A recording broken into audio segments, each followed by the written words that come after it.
Hello guys, আসসালামু আলাইকুম। কেমন আছেন সবাই? আশা করি খুব ভালো আছেন, সুস্থ আছেন। কাছেও দূরে, দেশ ও দেশের বাইরে থেকে যে যেখান থেকে বসে ভিডিওটি দেখছেন সবাইকে ওয়েলকাম আমার চ্যানেলে। তো বন্ধুরা, আসছে ঈদে কিন্তু এইভাবে একটি রেসিপি তৈরি করতে পারেন, আর এর নাম হয়েছে হান্ডি চিকেন। আর এটা কিন্তু খেতে হয় মাশাআল্লাহ এতটাই মজা আর এতটাই লোভনীয়, একবার বাড়িতে অবশ্যই বানিয়ে দেখবেন।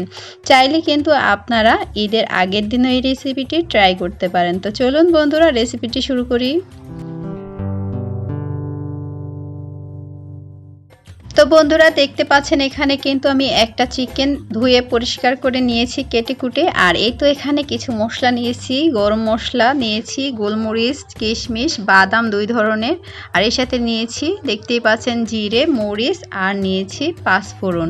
তো এই পাশে কিন্তু দেখিয়ে দিলাম রসুনের কোষ কয়েকটা, আর নিয়েছি টক দই, এখানে পেঁয়াজ বেরেস্তা করে নিয়েছি, আর আলু কেটে নিয়েছি, আর নিতে হবে সরিষার তেল। আর এই রান্নাটা কিন্তু অবশ্যই সরিষার তেলে করতে হবে। তো এখন কিন্তু আমি মিক্সিং জারে এই মশলাগুলো সব পেস্ট করে নিলাম সামান্য পরিমাণ পানি দিয়ে। আর এখন আমি যে পাত্রের মধ্যে রান্নাটা করব, তো সেই পাত্রে আমি এখন চিকেনগুলো ধুয়ে রাখা দিয়ে দিচ্ছি। আর প্রথমেই দিয়ে দিলাম এখন টক দই। আর টক দইটা আগে থেকেই একটু ফেটিয়ে নেবেন। আর এখানে কিন্তু আমি চিনি দিয়ে তারপরে এই যে বেরেস্তাটা করে রেখে দিয়েছিলাম, তো এখন বেরেস্তাটা দিয়ে দিলাম। আর এর সাথে কিন্তু এখন দিয়ে দিচ্ছি 1.5 টেবিল চামচ পরিমাণ আদা রসুনের পেস্ট। তো এই ভাগে কিন্তু এই যে দেখতেই পাচ্ছেন মিক্সিং জারে যে মশলাটা পেস্ট করেছিলাম, তো ওটাও দিয়ে দিলাম। আর এখানে দিয়ে দিচ্ছি এখন উঁচু উঁচু 1 চা চামচ পরিমাণ হলুদ গুঁড়ো, দিয়ে দিচ্ছি 1 চা চামচ পরিমাণ মরিচ গুঁড়ো। আর যে যেমন ঝাল খেতে পছন্দ করেন সেই অনুযায়ী কিন্তু ঝালটা অ্যাড করতে পারেন। আর এখানে দিয়ে দিলাম স্বাদ মতো লবণ। আর এখানে যে আলুটা নিয়েছিলাম, তো এখানে কিন্তু আমি 3টা আলু নিয়েছি মিডিয়াম সাইজের। তো আপনারা যদি আলুটা স্কিপ করতে চান তাহলে করতে পারেন।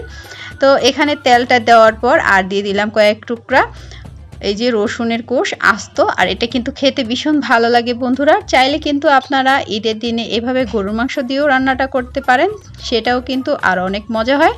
তো এখানে কিন্তু খুব ভালো করে ম্যারিনেট করার পর আমি এই যে রেখে দিব। আর এখানে কিন্তু মশলার পানিটা আছে যে ওটা কিন্তু দিয়েছি, আর এখানে কিন্তু এক্সট্রা আর কোনো পানি অ্যাড করিনি। তো তারপর কিন্তু 1 চামচ ঘি অ্যাড করে তারপর আমি ঢাকনা লাগিয়ে দিলাম। তো এখানে কিন্তু আমি এই যে ঢাকনার মুখটা আমি আটকে দিব। তো এখানে আটা নিয়েছি 1 কাপ পরিমাণ। তো এটা আমি কিন্তু একটা ডো তৈরি করে নিয়েছি অল্প অল্প পানি দিয়ে। তো দেখতেই পাচ্ছেন কিভাবে করে নিয়েছি আমি। এখন এই ঢাকনার মুখটা যেন কোনো হাওয়া না বের হতে পারে, তো সেইভাবে আমি কিন্তু সিল করে দিচ্ছি। আর এখন দেখতেই পাচ্ছেন সবগুলো আমি কিন্তু দিয়ে দিয়েছি আটা।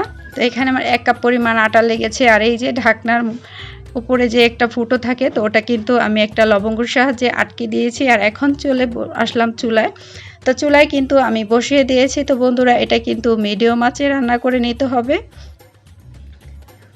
তো কিছুক্ষণ পরপর আমি কিন্তু এই যে এইভাবে করে কিন্তু একটু নেড়ে দিয়েছিলাম। তো এতে কিন্তু ভয়ের কোনো কারণ নেই যে এটা নিচ থেকে লেগে যাবে। তো কিছুক্ষণ পরপর এইভাবে করে নিলেই হয়ে যাবে। আর এখন কিন্তু এই যে আমার চিকেনটা হয়ে গেছে, আমি চুলা থেকে নামিয়ে নিচ্ছি।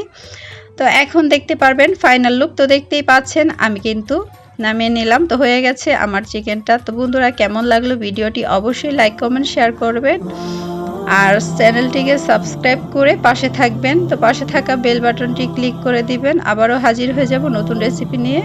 আজকের মতন বিদায় নিচ্ছি। আল্লাহ হাফেজ।